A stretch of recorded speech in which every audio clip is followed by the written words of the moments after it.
Welcome back to my YouTube channel Yallappa truck driver all over India. ಗಾಡಿನ ಅಲ್ಲಿ steel load ಮಾಡಿಸಿ ಇನ್ನೊಂದು ಮೇಲೆ ಲೋಡ್ ಹಾಕ್ತಾರಂತೆ. ವಾಪಿಗೆ ಬಂದೆ, ಗುಜರಾತಿಗೆ ಬಂದಿದ್ರು ವಾಪಸ್. ಗುಜರಾತಿಗೆ ಬಂದು ಸಾಕು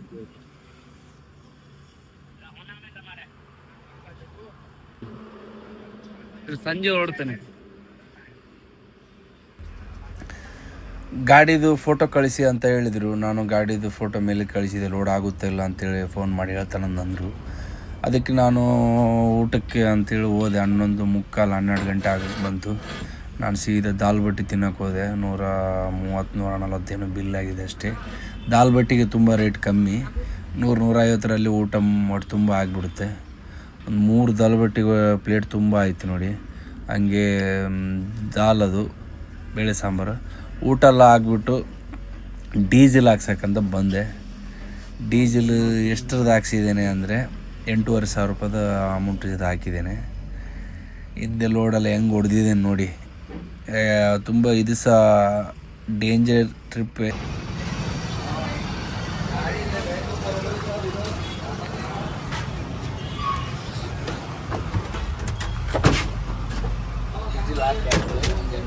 ಡೀಸೆಲ್ ಹಾಕ್ಸಿದ್ದೀನಿ.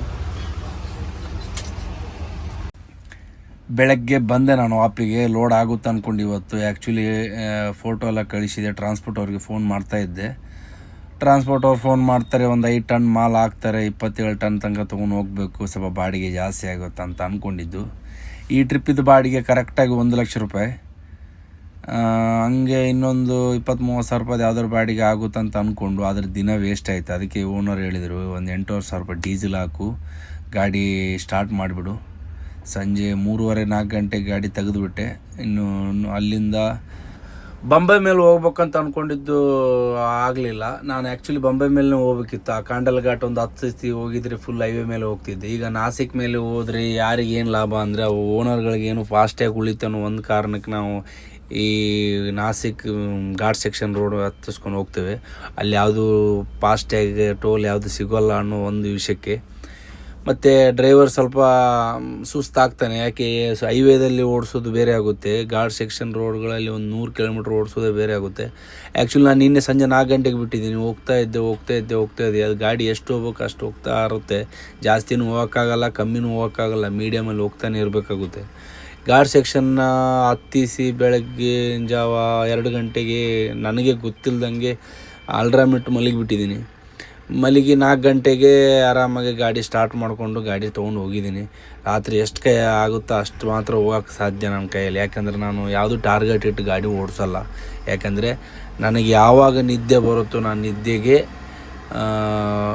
ಸೈಡ್ ಹಾಕಿ ಮಲಗ್ತೇನೆ ನಾನು. ಯಾಕಂದರೆ ಡ್ರೈವ್ ಮಾಡಬೇಕಾದ್ರೆ ನಿದ್ದೆ ಯೋಚನೆ ಮಾಡಲ್ಲ ನಾನು. ನಿದ್ದೆ ಬಂದಾಗ ಡ್ರೈವಿಂಗ್ ಬಗ್ಗೆ ಯೋಚನೆ ಮಾಡಲ್ಲ. ಆ ಥರ ನನಗೆ ನಿದ್ದೆ ಬರಲಿ ಅಂತ ಕಾಯ್ತಾ ಇರ್ತೇನೆ ನಾನು ಬೆಳಗಿನ ಜಾವದಲ್ಲಿ. ಯಾಕಂದರೆ ಅದು ಸುಮ್ಮನೆ ನಿದ್ದೆ ಬರಲ್ಲ ಅಲ್ವ, ಬಂದಾಗ ನಿದ್ದೆ ಮಾಡಬೇಕು, ಅದೇ ಖುಷಿ. ನಾನು ಆ ಥರ ನಿದ್ದೆ ಮಾಡಿಕೊಂಡು ಗಾಡಿ ಓಡಿಸ್ತೀನಿ. ಒಬ್ಬನೇ ಇದ್ದಾನೆ ಅಂತೇಳಿ ಅನಿಸೋದಿಲ್ಲ. ಒಬ್ಬನೇ ಇದ್ದು ರಾತ್ರಿಯೆಲ್ಲ ಯಾವಾಗ ಗಾಡಿ ಓಡಿಸೋದು, ಬೆಳಗ್ಗೆ ಯಾವಾಗ ಆಗುತ್ತೆ ಗೊತ್ತೂ ಆಗಲ್ಲ. ನಾನು ಅದಕ್ಕೆ ರಾತ್ರಿ ಬೆಳಗ್ಗೆ ತನಕ ಓಡಿಸ್ತಾನೆ ಇರ್ತೀನಿ. ಮತ್ತು ಯಾವಾಗ ನಿದ್ದೆ ಬರುತ್ತೋ ಅವಾಗ ಮಲ್ಕೊಂಡ್ಬಿಡ್ತೀನಿ. ನಿದ್ದೆಗೆ ಡ್ಯೂಟಿ ಮಾಡ್ಕೊಂಡು ಹೋಗ್ತಾ ಇರ್ತೀನಿ. ಇನ್ನು ಬೆಳಗ್ಗೆ ಒಂದು 8-9 ಗಂಟೆ ತನಕ ಸ್ವಲ್ಪ ನಿದ್ದೆಗನ್ನಲ್ಲಿರುತ್ತೆ. ಮತ್ತೆ ಒಂದು 11 ಗಂಟೆ ತನಕ ಡ್ರೈವ್ ಮಾಡಿ ಮತ್ತೆ ಮಲ್ಕೋಬೋದು ಸೈಡ್ ಹಾಕಿ. ಇವತ್ತು ನಾನು 11 ಗಂಟೆ ತನಕ ಮಾತ್ರ ಹೋಗ್ತೀನಿ. ಎಲ್ಲಿ ತನಕ ಅಂದರೆ ಅಮಿತ್ ನಗರ್ ತನಕ ಹೋಗ್ತೀನಿ. ಅಮಿತ್ ನಗರ್ಗೆ ಹೋಗಿ ಅಲ್ಲಿ ಏನಾದರೂ ಈಗ ಚಾ ಕುಡಿಯೋಕೆ ನಿಲ್ಸಿದ್ದೀನಿ. ಆ್ಯಕ್ಚುಲಿ ಅಲ್ಲಿ ಮುಂದೆ ಊಟ ಮಾಡ್ತೀನಿ ಮಲ್ಗೋ ಜಾಗದಲ್ಲಿ. ಟಯರ್ ಎಲ್ಲ ಚೆಕ್ ಮಾಡ್ತಿದ್ದೀನಿ. ಟಯರ್ಗೆ ಏನು ಸಮಸ್ಯೆ ಇಲ್ಲ. ಯಾಕಂದರೆ ಬಂದಿರೋ ಟನ್ 22 ಟನ್ ಅಷ್ಟೇ. 35 ಪಾಸಿಂಗ್ ಗಾಡಿಗೆ 22 ಟನ್ ಅಂದರೆ 13 ಟನ್ ಕಮ್ಮಿನೇ ಆಯಿತು. ಅಂದರೆ ಗಾಡಿ ಟಯರ್ ನೋಡ್ಬೇಕಂತೇನು ಅನಿಸೋದಿಲ್ಲ, ಧೈರ್ಯದಲ್ಲಿ ಹೋಗ್ಬೋದು. ಆದರೆ ಮೆಟ್ರಲ್ ಮೇಲೆ ಡಿಪೆಂಡ್. ಮೆಟ್ರಲ್ ನೋಡ್ಕೊಂಡು ಹೋಗಬೇಕು. ಅದು ಮೆಟ್ರಲ್ ಲೋಡ್ ಏನು ಮಾಡಿರೋದು ಅಂದರೆ ಅದೊಂಥರ ಕಬ್ಬು ಯಾವುದು ಸೆಂಟ್ರಿಂಗ್ದು ಇದು ಅದು. ಆ್ಯಕ್ಚುಲಿ ಅದೆಲ್ಲ ಗಾಳಿಗೆ ಯಾವುದಾದ್ರೂ ಹಿಂದೆ ಬಿತ್ತಂದ್ರೆ ಸಮಸ್ಯೆ ಆಗ್ಬಿಡುತ್ತೆ. ಅದನ್ನೆಲ್ಲ ನೋಡ್ಕೊಂಡು ಹೋಗಬೇಕು. ಹಂಸನೆಲ್ಲ ಆರ್ಸೋಕ್ಕೆ ಹೋಗಬಾರ್ದು. ಹಂಸೆಲ್ಲ ಆರಿಸಿದರೆ ಹಿಂದೆ ಮಾಲ್ ಏನಾದರೂ ಹೆಚ್ಚು ಕಮ್ಮಿ ಹಿಂದೆ ಕೆಳಗೆ ಸರಿದ್ರೆ ಸ್ವಲ್ಪ ಸಮಸ್ಯೆ ಆಗುತ್ತೆ. ಅದನ್ನು ನೋಡ್ಕೊಂಡು ಗಾಡಿ ಓಡಿಸ್ಬೇಕು. ಮತ್ತು ಹಂಪ್ಸನ್ನ ಯಾವುದೇ ಕಾರಣಕ್ಕೂ ಹಂಪ್ಸ್ಗಳನ್ನ ಹೊಡಿಬಾರ್ದು. ಈ ದೊಡ್ಡ ಗಾಡಿಯಲ್ಲಿ ಹಂಪ್ಸ್ ಹೊಡೆದ್ರೆ ಬೇರೆ ಶೇಪಲ್ಲಿ ಹಂಪ್ಸ್ ಹೊಡೆಯುತ್ತೆ.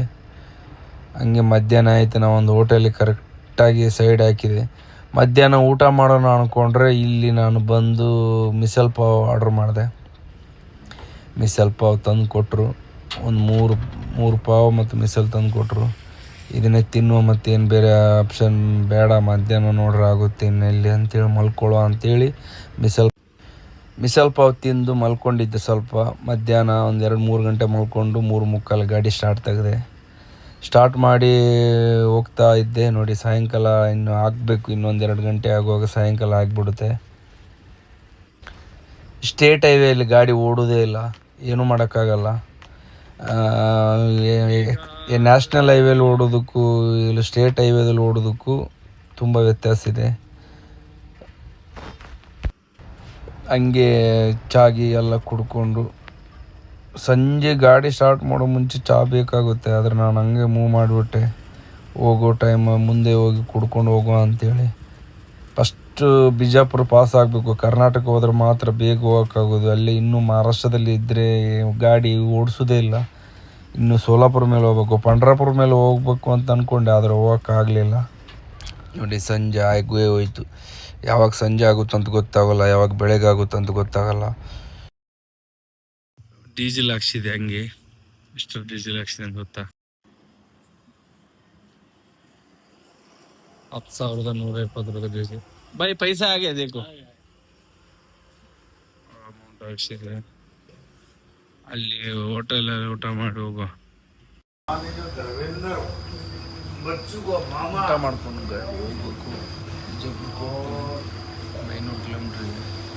ಗಾಡಿ ಆಯ್ತು.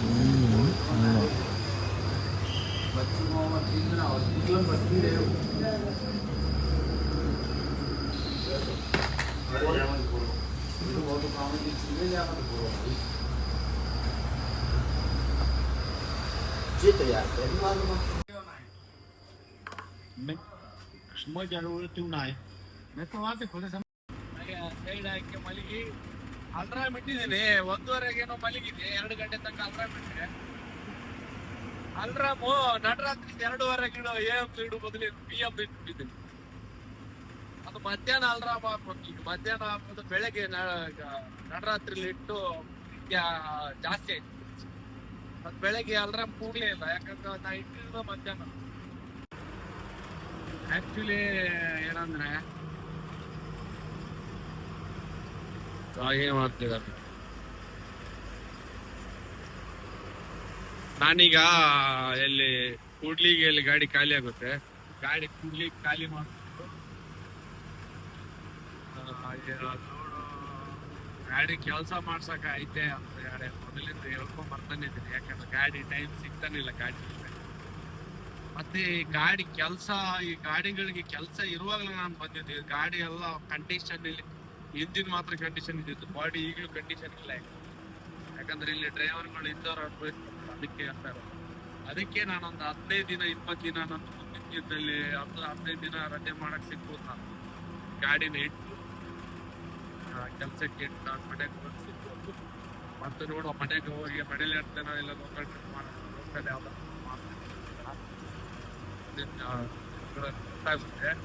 ಈ ಗಾಡಿ ಕಂಡೀಷನ್ ಆದ್ಮೇಲೆ ನಾನು ಐಟಮ್ ಎಲ್ಲ ಇಟ್ಟು ಅಡಿಗೆ ಮಾಡ್ಕೊಂಡು ಇಟ್ಟು ಇದ್ರ